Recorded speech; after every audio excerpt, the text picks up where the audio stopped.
This is Boston Chris with another great episode of the ETX ROCKS Show. Louise here. D Scribs. Featuring all genres and styles of entertainment. And coming to the ETX ROCKS. Let's hear it from Louise, please. From the unheralded and unheard to the legends and beyond. Out of the box with ETX ROCKS. It's awesome. We keep them coming. $5, that's pocket change. Well, hey, y'all, this is Haley McDaniel. Are y'all ready for this? ETX ROCKS Show is the greatest show of all time, okay? We are ETX ROCKS.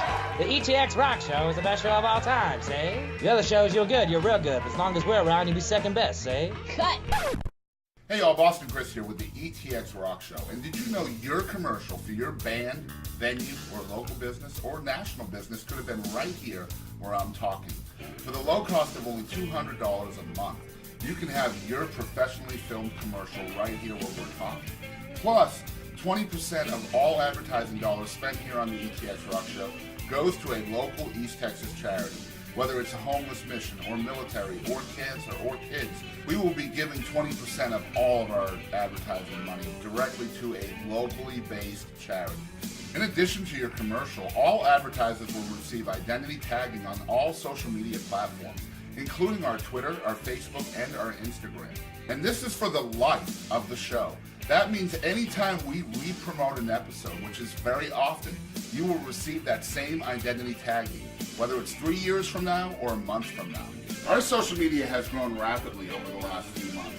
Guys, in April 2017 alone, we connected with over 140,000 people between our Facebook, Twitter, and Instagram accounts. That means that is a whole new audience for you and your business to reach. So jump in with the ETX ROCKS Show today. Advertise with us, and 20% goes to local charities. And all you have to do is contact us at etxrocks@gmail.com. Thank you, and here is the rest of this awesome episode. Hey, I'm Monty Pittman. Thanks for tuning in to the ETX ROCKS Show. Hey everybody, welcome to another great episode of It With D Scribs, only on the ETX ROCKS Show. First, I want to thank our friends at Mobile Audio and Video Productions for being here. And, you know, without them, we couldn't have this great footage and great audio, so we want to thank them. Also, be sure to nominate your favorite musicians and bands and everything for the ETX Music Awards for 2017. I'm here with a very special guest. You may have seen her on the live show at the Gladewater Opry. This is Meredith Crawford. How you doing? I'm good. How are you? I'm doing really good. Good. So you're going to play us a song. I am. What is the song called? And give us a little story behind it. Okay. This song is called Every Man is an Island, and it's kind of about an old friend that I spent many, many years with that was a dude. And and basically it's kind of a song about isolation, you know, Okay. whenever you know, they say guys are islands, and I was like, well, what does that even really mean? But kind of after spending some time with him, I realized like what that really means Right. about kind of how you can isolate yourself. I'm kind of curious. What does that mean?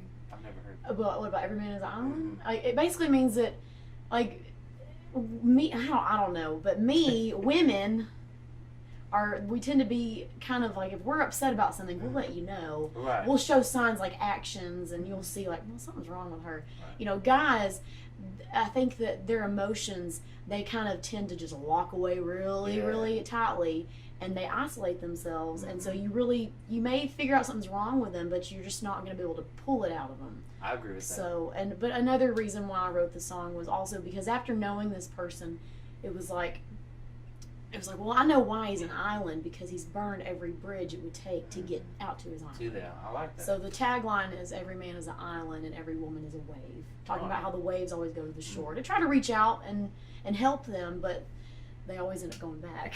Or, you know, but it's kind of the gist of the song. So guys, every man is an island. Meredith Crawford.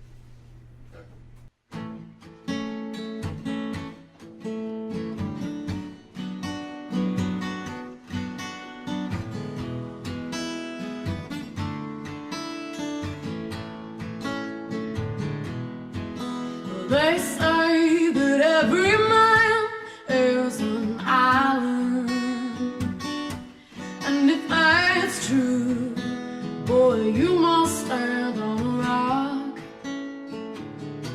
'Cause they take all the bridges in this world to reach you, but the ones that you ain't burned, the water lost.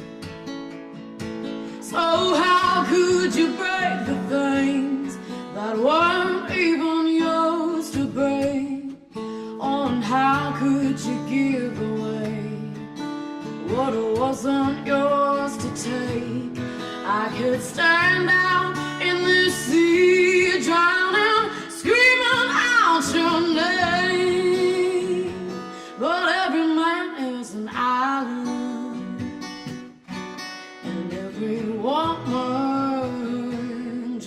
just away.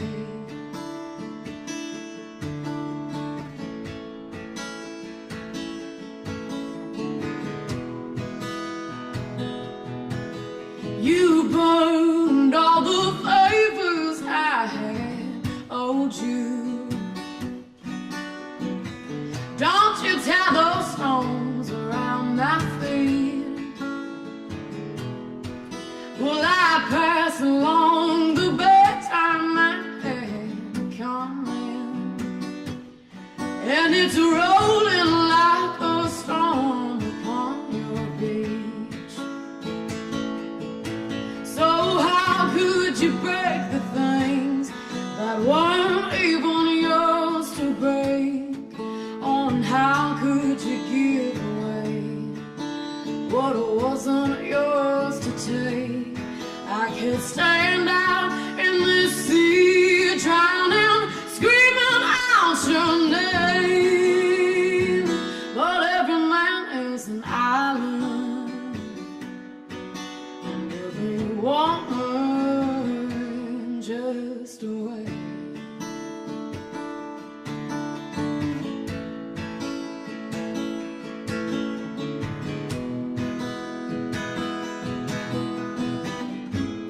Corners of your mind, they are closing.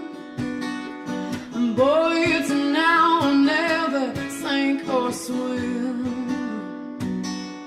Well, they still say that every man is an island, and every woman is just a wave crashing in.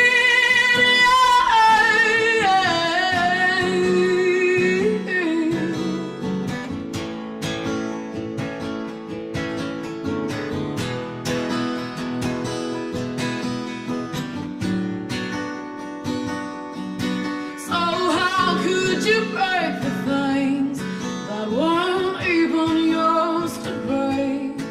On how could you give away what wasn't yours to take?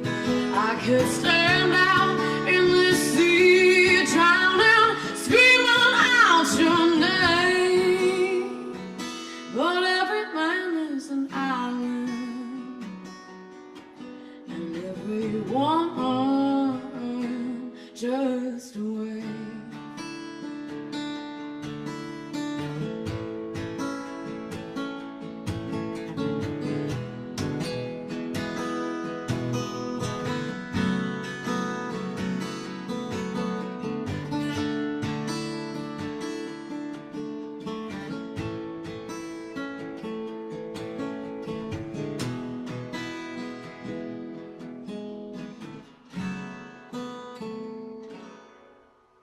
This is important, so grab a pen. We are Mobile Audio and Video Productions, serving East Texas and surrounding areas. We're running a special for electronic press kits, also known as promos or EPKs. For $496 with everything included, we will come to your location, film and record your band's live performance, interview band members, then create a professional package with graphics and effects delivered to you in the digital format of your choice, ready to be uploaded to your band's website, Facebook page, or YouTube channel. The packages we prepare can also be pretty valuable tools to send to venues, booking agents, or promoters, even record labels. You take your band seriously, make sure the world does too. Here's our number, 903-738-3881. Check out mobileaudiolabs.com. Find us on Facebook, Mobile Audio and Video Productions.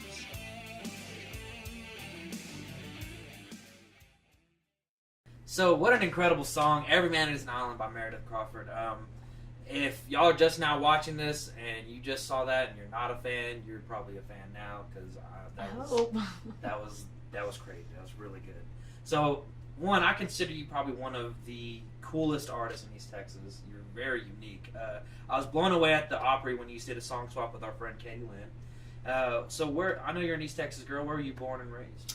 I was born at Trinity Mother Frances Hospital in Tyler, Texas, and I currently live in Chandler, Texas.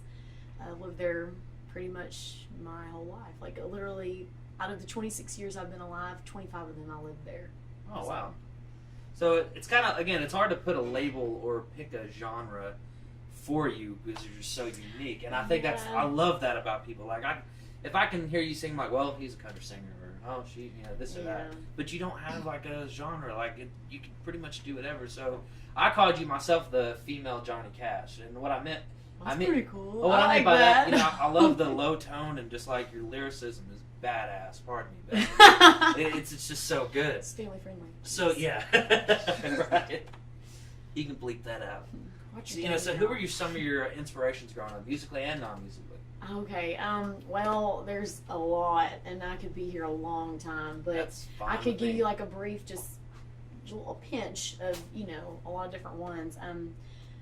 Well, I grew up listening to Gordon Lightfoot, the Canadian folk singer, so I was like blown away by him. Well, I didn't like him, honestly, when I was younger. We would go on these camping trips, and my dad and my mother would put on Gordon Lightfoot, like the entire just 4 CD songbook, and I'm like, I really want to listen to Spice Girls, but we got stuck listening to Gordon Lightfoot. But later on down the road, I really associated that those camping trips with that song and being in the mountains, and it was just really, they married real well, But Gordon Lightfoot, Janis Joplin was a huge influence, Joni Mitchell, Bob Dylan. Yes.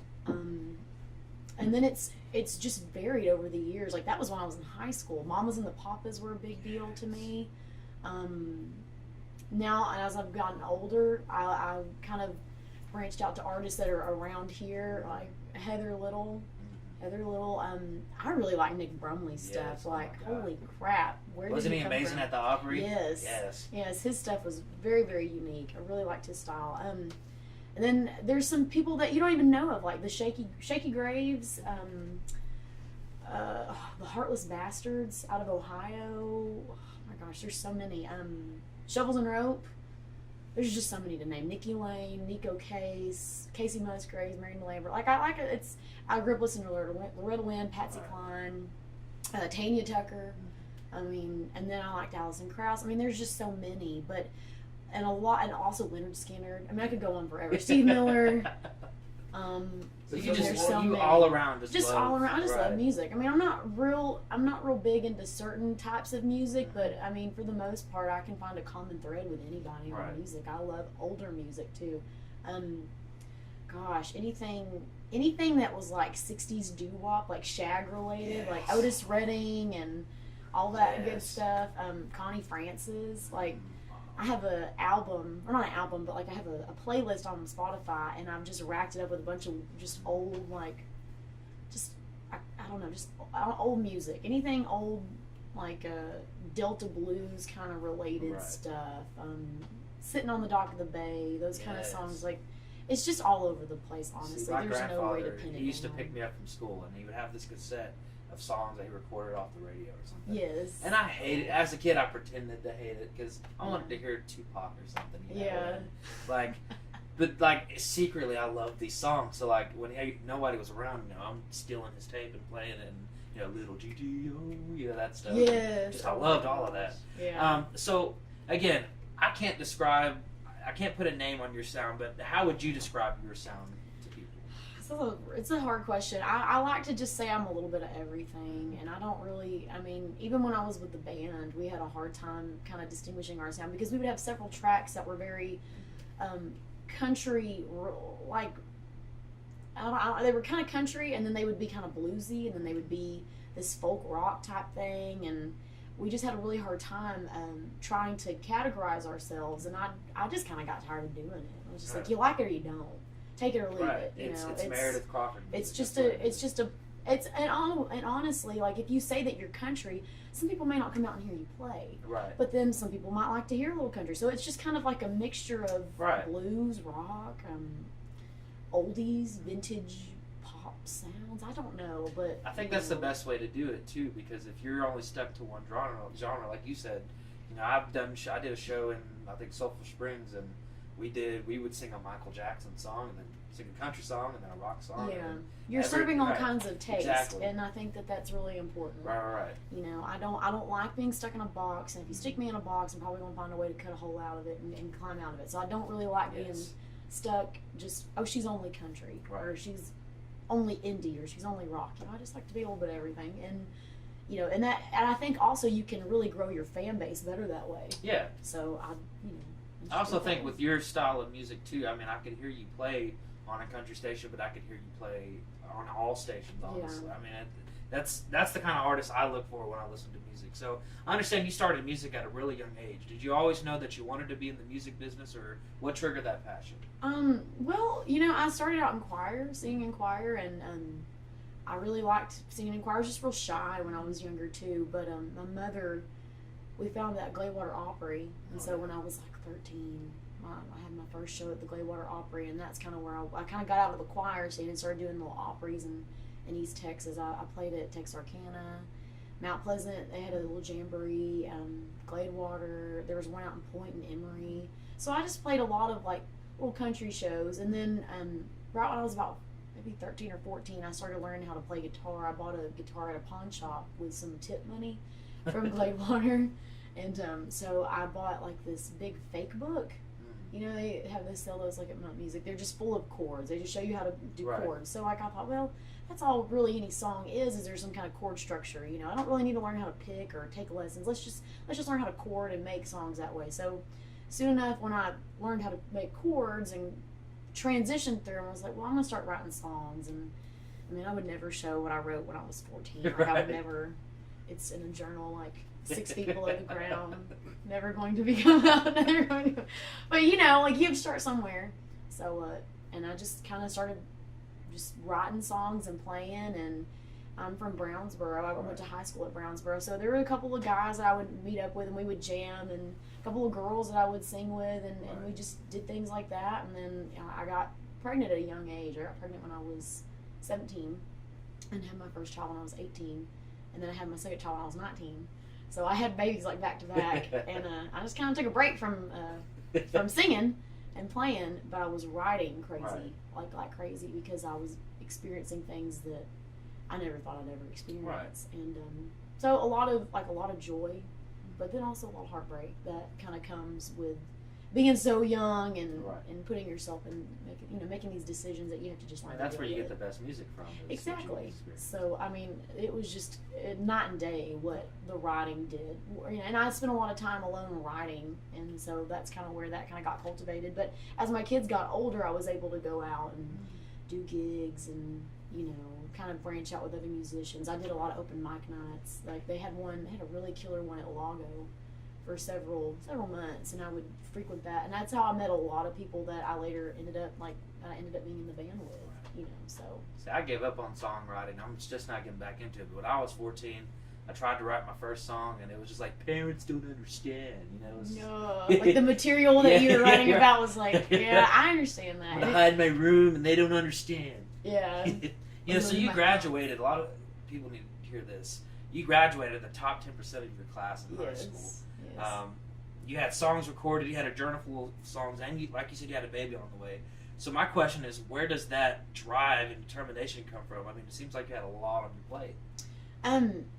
Well, I at that point in my life, especially when I graduated, I was full of embarrassment for getting pregnant at a young age. You're kind of, especially in East Texas, it's kind of becoming a norm, but it wasn't. Especially in like a small town. Yeah, and the way I was raised in a Christian household, and I knew that, that what I was doing was wrong, and what I did was wrong, but I felt like I needed to prove myself to my mom and my dad, and to people, friends and family that were judging. And I never felt like really judged. I think I honestly was judging myself more than they were. Most of the time we are. We are, yeah. So for me, it was just that internal drive that, just don't give up, you can do it. And I didn't want to I wanted to prove to them that I can do this. I'm not dumb. I can figure out a way to do it. I had a lot of mistakes, a lot of bad things that happened, but now I'm like, it all that's works what out makes that us human way. beings in the first place. It all works out that way. Yeah. So I mean, and another thing too is if what you just said is not enough proof that you worked your butt off. When you were 22, you were raising 2 kids, you're working a full-time job, going to college for an accounting degree, and writing music. I mean, my question is, what kind of songs were you writing at that time? A lot of the material at that time, it was a lot more country than it is now, and the material behind it was just kind of like, I don't know. I can't even really remember the songs that I wrote about. I mean, some of them are coming to mind, but there was just so much that was involved in all that time. But a lot of it was, I don't know. I kind of like to write about like, not being white trash, but like, like the kind of the stereotypes, the East Texas stereotypes, like, you know, trying to make it work with your baby daddy, and I don't know. It was it wasn't like that, but there was a lot of it involved being a young mom and not feeling like, you know, your spouse or, you know, at the time that the guy that I was with not being faithful to you, and just kind of feeling like you're doing it all on your own. And I mean, it was just just a pool of all those kind of emotions, loneliness, trying to thrive with so much stress, and I mean, I don't know. There's a lot of stuff. There's a lot of stuff written about. I lived in a trailer, and with nothing wrong with that. Yeah, no, there's nothing wrong with that. No, but like I wrote a lot of songs about, you know, being in that, and you know, I don't know. I think I know the word that describes your music. Honest. Yes. I like the honesty. I want it to be honest. Yeah. So, so it's like songwriting, like therapy to help you get through those struggles going on in your life. Absolutely. There was. I mean, I would talk to people. I could talk to a lot of people, but in the end, I mean, songwriting was very much so therapy. To just kind of put it out, and you know, right. And honestly, sometimes writing about it was a lot more. It was a lot better than talking to someone about it, and then creating like a song behind it. You know, it was real soothing, and you know, like putting music behind it. So definitely, it was therapy for me. I would say, I know I was, in a lot of my time in high school, I got really into rapping and stuff like that, and like all my songs were about, it's kind of, I think it's funny you like to write about, you know, white trash and stuff like that. You know, I'd get picked on for wearing the same tennis shoes for the past like 3 years, and like, there ain't nothing wrong with that. Right. Like, so like, all my rap music was like, I'm from the trailer park, you know, getting like Eminem on. I was 8 miling it up. Yeah. You know, so. Well, I mean, I don't know, that I spent a lot of time like in Chandler. That's the kind of the culture that's there, and I mean, it's just a mixture of people. But like I don't know. I found just it's kind of fun to write about stuff like that because everybody can relate to it. Right. And so when they're listening to songs about it at a show, they're like, I know someone like that, or and so that's kind of what I wanted it to be like. I wanted it to be a connecting thing. And see, that's why I don't like hearing music about, and not to really dog country music, but you know, a lot of this I hear songs about I'm driving in my truck in a beer, and like all that stuff, and like dude, I'm country for different reasons. Like I grew up in the trailer park. We had, you know, there's a lot of different. We had the Mexicans and, you know, black people and white people. I mean, it was all a mixture thing. So it wasn't really trucks, beers, and back roads. It was this trailer park, you know. And I love that. You know, that was the culture I grew up around. So again, your music and just the honesty of it. That's what I look for in music. I think that's why I like Eminem a lot, because I'm like, yes, trailer park. Yeah, represent. Now, eventually, you started a band, Meredith Crawford and the Backhand Band. Now, how did y'all meet, and what were some of your successes as a band? We met. So our initial drummer and me jammed all the time at Lago. He would, you know, come in and play like a little hand drum behind me and all that good stuff. So, well, we started jamming for a while and got to know each other pretty well. And he introduced me to the electric guitarist that I would end up working with. And that's kind of how we got met. We met that way, and then we had a bass player move, and we just formed the band, and we started writing like crazy, and we started gigging like crazy. Right around the beginning of, like around the fall of 2015, we really started taking off as a band and gigging. And some of our successes, we played probably about 40 to 50 shows in 2016 alone. We won. They had an iPhone Film Festival that they do annually, and so one of my friends from high school, I wrote a song called "Say I Won't," and we recorded it at the electric guitarist. That guy, we recorded it at his house, and we made a video to it, and so that won that film festival. So that was like, any way we can see that, or? Oh yeah, it's on YouTube. It's on YouTube. Say I Won't, Meredith Crawford. It's on there. So I understand you also had an EP. Y'all did an Yes. EP together. What's that? I mean, what was that like? You know, recording your first EP and. It was interesting. It was. I'm not gonna lie. I really. I'm not gonna dog on recording, but Right. like I would much rather play live Mhm. any day. I didn't really enjoy recording. I mean, it was very stressful, but it needed to be done because people were like, hey, well, where can we find your music? Where can we find material? And so we had to do it. But it was difficult. At the same time, while I was recording, we were gigging, but I was also in school. I just started UT Tyler, and I was taking some pretty intense accounting classes. So, and then being a mom, and then working full time. So I had a lot on my plate, and I was very stressed. And, nobody would deny it. Anybody that was part of that recording process, they would all be like, oh, yeah, she was stressed, definitely. Stressed to the max. But, in the end, I listened to it, and I don't really feel like it's evident in the music that I was stressed. I feel like we pulled through really well, and the album actually is called Getting By Just Fine. So it's kind of like, it was like reminiscent on like, well, we're just making it happen, like we're here. Yeah, we're here, we're doing it. What more do you want from me? That's kind of how I don't know. I guess it kind of was a good reflection, the attitude behind making the album. But I mean, it's such an action-packed album. I mean, I'll always be proud of it. It's really, really great, And I mean, there's only so much you can do as a songwriter to, you bring a song and you got basically the framework of the house. You got the foundation. You got maybe some walls put up. But it's not until you bring in other players, other musicians with other ideas that it becomes this. It's amazing what they can add to it, how they can color it. And so that was really evident in that album, was that, okay, I have some songs, you have some ideas, I've got some lyrics to go with your ideas, let's just build it up. And so that album is definitely, what would you call it, the epitome or like, I think that's why I liked high school band so much, because no, there weren't lyrics, I wish, that would have been dope, but we had just all these different pieces, and and you put it all together, and you're like, and it's, as much as I hated band practice, it was like once the final result was always pretty cool, Oh, yeah. I had a question and it totally slipped my mind. Yes. So I was thinking, just because of how great you are live, even on here and at the Great Ole Opry. Yeah, yes. Grand Ole Opry. Right in Glenbar, Texas. Yes. So, what do you think about doing like a live album? I think you have the skills to do that, man. I would love to, but I wouldn't need to know that it was going on. Yeah. You see what I'm saying? Like, I don't, if you're gonna do one, don't let me know about it. When's your next live show? We won't be there. Just what are all these things sitting up here?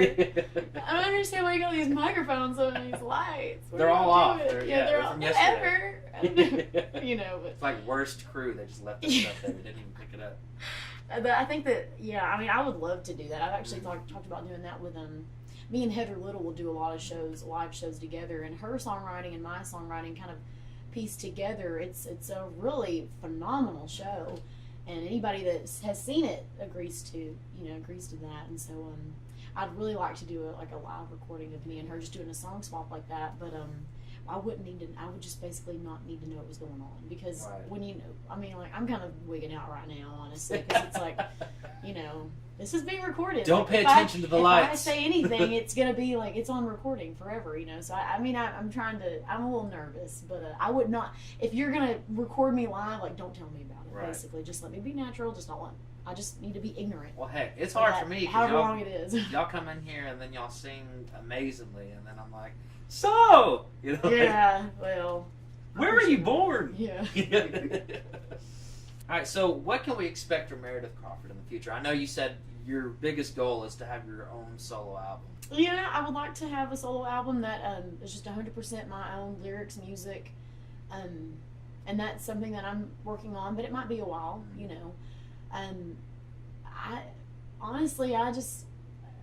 I'm just gonna keep gigging and playing shows, and hopefully I kind of want to get some T-shirts made, maybe some koozies, maybe some hats, some hats, socks. Dude, no one has got socks yet. Shot glasses, keychains, coffee mugs.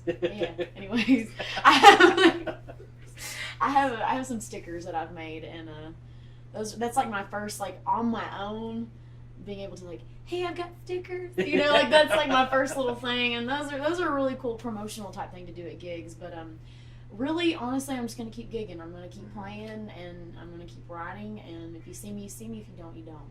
I'll be around. I'm not going anywhere. I'm going to be in East Texas Thank God. for as long as I can be until whatever else happens. Yeah, and I probably say this every show, but before I got on to the ETX Rock Show, I was blind to the local music because I thought you had to go and see. You'd go to Dallas or Yeah. go to a metro area. No, it's very, And then it's very, very. Boston shows me like you and Nick Brumley and just all these amazing acts. Alan Wayne Nichols, you know, just these I've never cool. heard of him. Oh man, okay, he Check does. him What out. is it like? Punk bluegrass, like metal bluegrass. I don't know. Okay, It's I have to check that Grass out. is what they call it. Whitegrass? Blackgrass. Blackgrass. yeah. It's, I call it Wow. Doomgrass. They Yes. changed it to Doomgrass? Yeah, it's just, it's crazy. They also That sounds call like it- the grass in Texas in the summer. They also call it cowpunk. Cowpunk? Yeah. I mean, That's it's just, okay. I have to look that and their up. drummer Kevin Blaylock has like that cool. Oh, that handlebar Yes, you know, mustache. like- Yes. Like a Captain Listen Hook. here, say. Yeah. I'm surprised you haven't run into Alan with all the songwriting. Yeah, rounds Alan you Wayne do. Nichols? Yeah. Okay. Is He he also on does- Spotify? Train is the band. Outbound Cow Train Train? is his name. Outbound Train. Outbound Train. Okay. Are they on Spotify? I have no idea. Okay, well, I'll look them up. He also does tattoos on YouTube. That's cool. Yeah, he's pretty. Gotta have a creative. backup plan, you know? Yeah, I went into a tattoo shop yesterday. I had to get a copy of my signature from December, and like, I see Alan Wayne Nichols' card. I'm like, hey, I know that guy. Yeah, Got that's all hyped. crazy. So, sorry, I just got real. I know. We have a game called What the Heck. What? That's why I did that. What the heck? Exactly. Okay. So it's 5 random questions. There's no right or wrong answer. You can come up with whatever comes up to your head. Okay. Say it, unless there's a lot of cussing involved. We can't have that. Well, I need to just pack up and leave. 'Cause anybody that knows me and is watching this show knows that I don't. So are you ready to play What the Heck? What the heck? Let's do This it. is What the Heck with Meredith Oh Crawford. my God, I'm kind of nervous now. Like, First question: You could write what if you could write music with any artist, dead or alive? Who would it be? Bob Dylan. Good answer. I like that answer. 2: A penguin walks in through that door wearing a sombrero.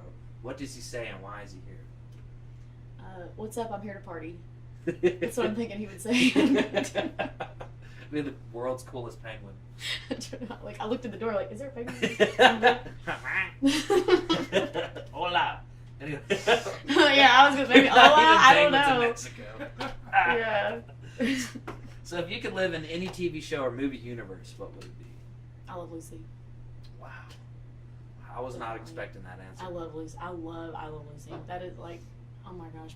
Actually my uncle that lives in Longview would record them on a VHS tape, like the TV Land reruns, and he would mail them to me, and I would just watch them like crazy. I love that show. See, my mom made me watch Little House on the Prairie and The Golden Girls. So that's which one would you be in? The Golden Girls. Oh probably. gosh. Those are my ladies, man. Those are my ladies. So, question That's number my 4. squad. Yeah. Old ladies. Old ladies. R.I.P. I thought you were gonna say AARP or something like that. That would have been better. If you could listen to one song for the rest of your life, what would it Oh gosh. Oh my gosh. be? Worst question ever. I know that is like the worst question because I could name like several songs I could listen to forever. I'm gonna say one and then I'm gonna get in the car and drive Should've down said about this. like an hour and be like, I should have said that song. That's why we do this. Okay. Ooh. Well. I don't know. I would say. Okay. Tiny Dancer by Elton John. Nice. Great song. Yeah. Probably the best answer we've had. Yeah. That song like replay. Right. Hold me close.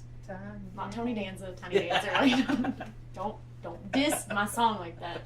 It's Tiny Dancer. You know, my niece, she listens to what's that song, the Elton John song that starts off with that piano? Doesn't every song start like Oh, Benny and the Jets. Benny and the Jets, yes. That song too. And she just gets in it, man. She just that beginning part. She didn't like the rest of the song. It's just that done. Just that. And then you have to start it over once he starts singing. Then she gets really pissed. I don't know. Last question. Name a superpower you would want that wouldn't be helpful in any dangerous situation. What? What? Name a superpower that you would want, but it wouldn't be helpful in any dangerous situation. Okay, I wish that I could have a superpower where I could come up with like when you're coming up with rhymes, it's real easy to find rhymes that only have one syllable, like Right. like life, wife. But I would like to be able to come up with rhymes like instantaneously for 3-syllable words. Or written shit like that. Yeah, or like entertainment something containment. Like, you know, I need to be able to find up like rhymes Dude, like that. just That look would not up be helpful at all. Eminem finding ways to rhyme words with orange. Yes, I've watched that. So I It's get so so funny. mad because like people can't find words that rhyme with orange, but you got door hinge and war hinge. Yeah, it's just the way you bend the word. You can do it. Yeah, that would be my superpower, and it wouldn't help. Like if we were all, you know, zombie apocalypse, like that would not help at all. I would be sitting on the street corner trying to like promote myself. Like, hey, I can rhyme 3-syllable words. Like like come on, pick me up. Apocalypse, No. Metropolis. Yeah. That was What the Heck with Meredith Crawford. I think she did a fantastic job. So, hey, you're going to play us a second song. Okay, yeah. So what's the name of that song? You can give us a little background on that one. I really didn't plan this, but I guess I'm gonna play. Shoot.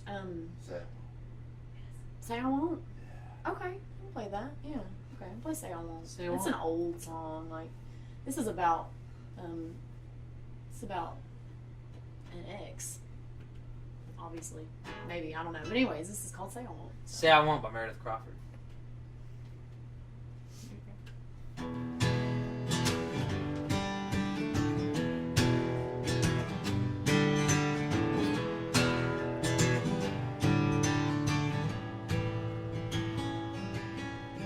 That boy was born to trouble. He's got everything he wants. His mama never broke him of his ways. He came to me thinking that he could run me over, but little did he know I'm an iron wandering lace. Boy, I tell you, you are something else that you have, but never took a chance to walk around. I bet this time you won't see it coming. You'll be lying and hiding once you find out what I found. 'Cause your luck won't last where travels fast. I'm gonna look at the camera real awkwardly. So just say I won't. Say I won't.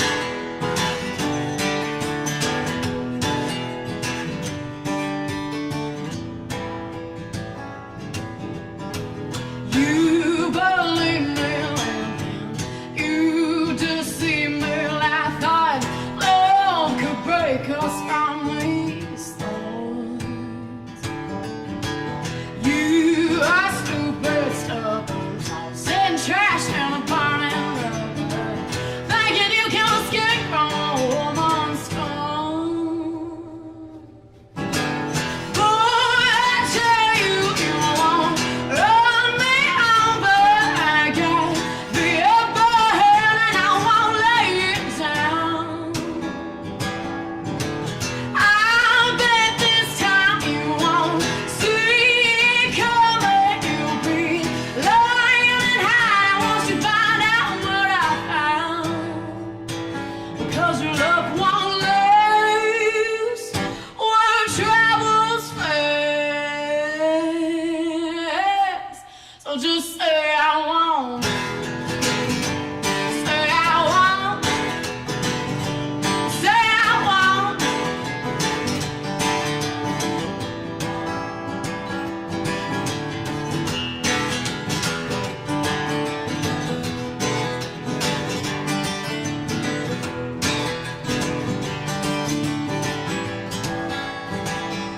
Say I won't. Say I won't. Say I won't. Just say I won't. No, I won't. Say I won't. Say I won't. Say I won't. Say I won't. Say I won't. I won't, okay? Okay, you won't. Well, Wow. Amazing. Thank you. that was Say I Won't by Meredith Crawford, not Say I Will, but Say I Won't. Say I won't. Yeah. Don't. Just don't. Just don't do it. So how can people reach you social media wise if they want to book you, things like that? Well, the best way to book me is on Facebook. I'm all over on Facebook. That's like the only social media app I'm really good at, and the only one that I can do. Right. I suck at Instagram. I haven't set up my Reverb Nation or Bandcamp. I haven't really done anything like that. So the best way is to or email Meredith Crawford music at gmail.com. That's like the best way. That and Facebook. Right. I have an actual Facebook page, Meredith Crawford Music, and so go like it. Go like it. I would really appreciate that. Do it. Yeah, do it. Just do it. Just do it. Yeah. But yeah, that's the best way. And don't feel bad about Instagram. I think I accidentally posted a screenshot of me playing Monkey Balloons on Instagram. Yeah. So people were pretty excited about my achievements. I don't get it. It's real busy. Right. The screen's real busy. Twitter, the kind of like. You're not a tweeter. I'm not a tweeter. Don't no. be tweeting. I don't get it, but I can like Facebook like I'm mofo. Like I'm all over. I got it. That's the tag for the show. It's gonna be Meredith Crawford. Meredith Crawford. Meredith Crawford, Elmer Fudd's fourth cousin. Anyway. Oh my God. Wow. Meredith Crawford. That's funny. Oh my gosh. That was great. Oh, wait. So this has been another great episode of Dig It With D Scribs, only on the ETX ROCKS Show. Again, we want to thank our friends from Mobile Audio and Video Productions. Make sure to vote for your favorite band or musician at the ETX Awards 2017. Almost at 16. We want to thank Meredith Crawford for coming on the show. Thanks for having me on. Beautiful voice, beautiful Thank music. You. Go like her page or I'll find you. Not really. Yes, really. Yes, we're going to come after you. No. Like, dang, you really have to bring your thoughts back together. So guys, I want to thank y'all for watching, and be sure to support your local music, and always remember, ETX rocks. We'll find you. Hey guys, I'm Katie Lynn, and make sure to tune in to ETX Rocks with Boston Chris. Aaron Watson, ETX Rocks. ETX Rocks, Alan Fox Band. Hey guys, we're the Morning Madhouse. I'm Carter. I'm Brandon. I'm Ginger. It's the best podcast ever made in all of history. Hi, this is Paul Bebo, and I'm ETX Rocks with Boston Chris Barnes. You're gonna love it. ETX Rocks. Hey, East Texas. DP here. ETX Rocks. Hey, East Texas, we're Enduring House, a Christian rock band. ETX Rocks! Hey, this is Monty Pittman from ETX Rocks. Hey, East Texas, Jaden Farnsworth, ETX Rocks. Hey everybody, I'm David McCarty with the Gypsy Creek Band. As always, ETX rocks.